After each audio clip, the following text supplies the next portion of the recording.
Peggy 16.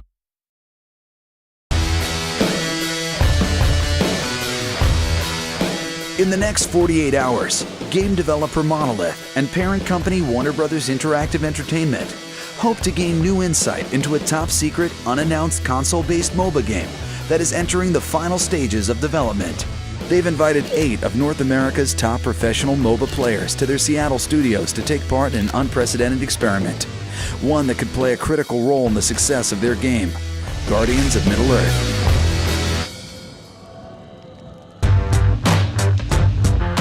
We're really excited to show you the game today. We've been working on this for a while now and been holding back, so you're kind of the first public to be able to see it who are actual hardcore gamers or MOBA players. So we're really excited about that. Before the developers can start collecting feedback, they need to get the pro players up to speed on the game's mechanics and key systems. A couple things we wanted to do was make the matches faster. We thought gamers would want to be in and out and on to the next round faster than you typically find in a PC MOBA. The other thing is, in general, all of the things that you put on your loadout are going to be stuff you slowly progress to unlock over the course of playing, leveling your profile, and earning coins to use to unlock all these different things. Bringing in a group of professional MOBA players to sort of give us feedback is a huge win for us trying to feel it out. We obviously, our day job is trying to make the game. Their day job is playing the game and really understanding what works and doesn't work about it. So like Gandalf, for example, is like a really good beginner guy because he does a lot of AoEs. So one thing we'll probably do, I think we've talked about it at least, is like mark guys, whether they're sort of beginner or like medium or hard guys to play. We've really hoped to make Guardians of Middle-earth a more fast-paced game since it's on the console. We know that console gamers usually want to jump into a round, finish the round, win or lose, and then start a new game. So we really wanted the matches to be short and action-packed. As we really nail down exactly all the features in the game, finish all the feature work, we're going to be able to incorporate some of this feedback. And I think also just the perspectives and information that we've gotten from these guys will really help us, in this finishing phase to decide what to focus on and what not to. The goal from the beginning was to make sure that this thing actually satisfies the most hardcore play. And then priority 2 is, okay, now make it the easiest ramp on as possible for new people. Our cause is just. Guardians of Middle-earth, I think, is a great entry point for new MOBA players because it's got the accessible sort of console controls, immediate interaction with your character kind of feel. It's a little bit simpler and faster paced, so you can kind of jump in and get more revs on it without having to learn quite as much about the structures around the culture in the PC space right now. With a firm grasp of the basics, the pros are ready for battle. For the developers, this is their first chance to see how professional players react to the game.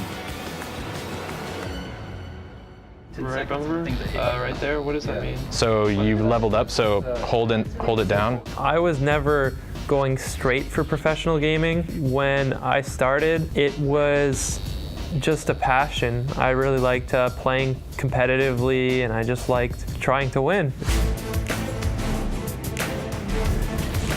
So we did the intro this morning, got a bunch of feedback from you guys already, just digging into the menus and everything. So finally gonna actually start a 5-on-5 match. You actually play against each other, at least the 8 pros, and then we'll have 2 of the developers in the last couple slots here.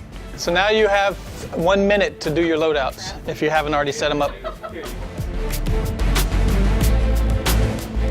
But right now they're trying to defend, their tower is actually being pushed a little already. But they have 2 Guardians in the bottom lane trying to push back. He's about to kill Legolas. He did. He finished Legolas. The biggest surprise of the day so far is how quick they adapt to the controls. Soren's fun because he has like a dash that also stealths him, so you can dash behind enemy lines and stealth and then knock guys back into your tower, which is really awesome. It's been fun to really pick out those things that I think that fans of the lore are going to recognize, but also I think gamers will recognize how much depth there is behind each of these characters. The developers are working towards a balanced game where no one player has a distinct advantage and matches end around a sweet spot of 15 minutes. But the players are finding that not all Guardians are created equal, and matches last twice as long as expected. Oh, now you're going to prolong it because you're actually going to kill all of them, huh? Oh my god. That was close. Oh that was my close. god. I think I just 1v5'd them and then killed everybody. I started playing games, well, I wouldn't say professionally, but I started playing games a lot as an escape from reality, I guess, and now it is the reality, so I'm quite happy with that. In the last half hour here playing this, how does it feel for just picking it up? And it's pretty easy picking it up. I mean, I think it takes about 5 minutes to figure out what the skill does, and really you just give it a little bit of thought. You get a really general sense of how the character should be played. I think the biggest struggle for me was like trying to figure out how to use my ultimate as a melee squishy DPS that also has a melee ultimate, where I'm like, oh man, it's AoE, I want to hit as many people as, oh, I'm dead.